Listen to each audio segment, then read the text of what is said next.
Okay guys, this is it. I'll shoot it from a distance to begin with because it looks more impressive from back here. To be honest, I'm really pleased with it. I mean, it's all been, handmade, if you like, from bits and pieces of old scaffold tube, and the hoops I paid for, they were about, I think I paid about 30. I mean, the whole thing has cost me about 150 quid, 160 max. And I just can't complain about that at all. Let me just take you inside. As I say, the plastic around the doors, I can't get it any tighter than that. I mean, it's not drum tight, but it's as tight as I can get it. One thing I will show you is what I've done down here is that black thing sticking out of the ground. That's one of the hoops that was left over. Well, part of a hoop that was left over. I've passed that underneath the base of the polytunnel, and it comes out underneath all that lot there. I'll show you back here. I haven't filled this in yet because I'm hoping to have a water butt outside, collecting the water from the polytunnel, and then somehow I want to feed it back inside here, so that's wide enough to stick a hose pipe through or whatever. But that's way further down the line. Excuse the sun, I mean I can't see a great deal here, but that's it. I mean, it's, there's loads of videos around showing you how it's done and everything, so I mean I certainly wouldn't take any recommendations from me. But I'm just a general DIYer. It's been hard work, I must admit. Today's been very hard, but the end result is well worth it. I mean, obviously I need to have a good clean up inside. I've got to make the doors, but I'm not too worried about that. At least it's functional now, I mean I can just stick some plants in here until I get sorted. As I say, I'm going to have shelving from there all the way down onto here. One thing I would point out, if you're thinking of making one yourselves, these scaffold poles here, because the soil is so light, I've basically had to cement them in, concrete them in, and in doing so what I'd overlooked was the fact that going by the trench method, obviously there's a big lump of concrete the other side, hence the gap between each pole, but I'm not worried about that. At the end of the day I can use it. It's something I didn't have before and I'm absolutely delighted with it. And I must say, I've tells you on there's writing all the way along telling you which way round it goes, and luckily I've put it the right way around, which I'm pleased about. But yeah, I mean the only thing I've got to do, as I say, do the doors, give it a good tidy up. I'm not too happy about these marks here. I mean, it's supposed to be top grade polythene, which I'm sure it is, from a reputable company that deals in polytunnels, but just be careful because luckily there's no tears in it that I can see, and there were a couple of times when it was handled a bit roughly. I mean, basically what I've done, dug a trench, filled it all back with soil, and then I couldn't really film it as I was going along because I just wanted to get it done, but once I've put the soil in, I then pull this, give that a good pull, and basically the soil will, the weight of the soil will make this even tighter. I mean it's certainly not drum tight, but I mean the top's not too bad. I mean these edges are brilliant, and it's absolutely solid now. I mean I could move it before, but not to the extent that I never in a million years thought that putting that sheeting over would strengthen it that much. But anyway, that's it. And the best part of the day, without a shadow of a doubt, is my son's pond that we made last year. We haven't done anything with it. We've got a pile of logs over there, and I'm just going to leave all that to nature, let nature take its course. All those logs are what we've dug, trunks are what we've dug from the plot so far, and I've buried some along there, and the amount of wildlife we get in there is amazing, and we were both really excited today because a frog appeared in the pond. We're going to my parents tomorrow, and we're going to go and try and get some frog spawn. But we were thrilled to bits. I honestly thought somebody had popped along and chucked it in, but I asked the person who I thought it may have been, and she denied all knowledge. So and then it did pop off back under those under all those plants there. This is just a strawberry bed. It's only a small one at the moment. These frames were made up from pallets, as you probably know from a previous video. And I put all the strawberry plants in there, and they're doing really well.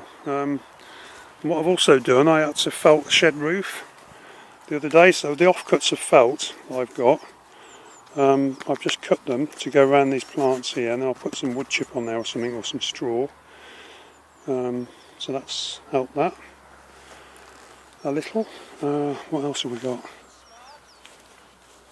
We've got some more strawberries down there, which are I'll put some hay round. Rhubarb, a couple of rhubarb plants there, a few fruit bushes here. What else have we got? I've got some Japanese onions there, which something's eating. It's probably mice or something. I don't know, might even be rabbits, but I hope not.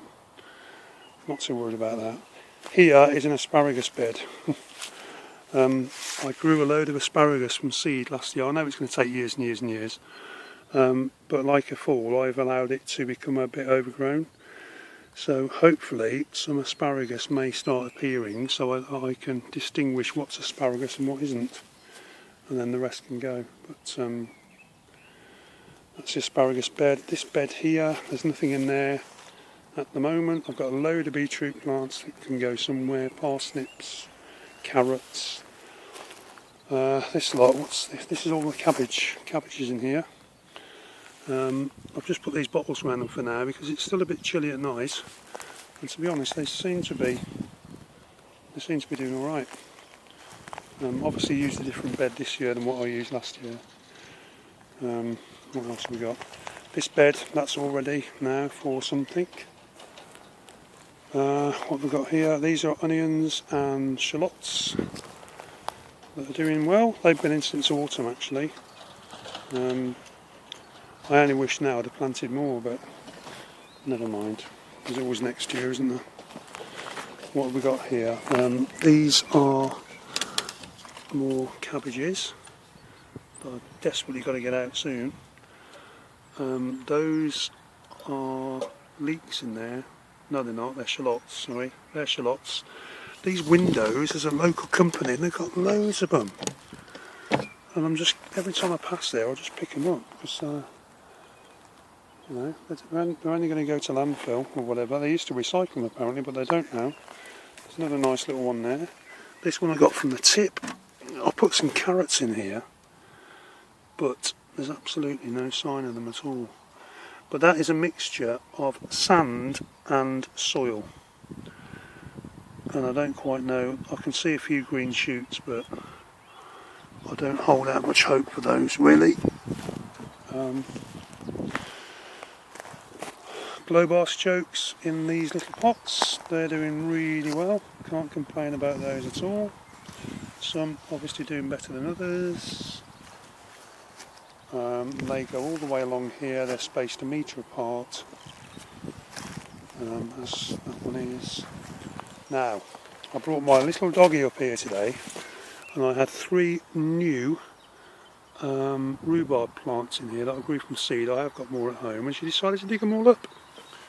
So I'm not very happy about it. I don't know whether you can see in that little bottle, there is a little rhubarb plant.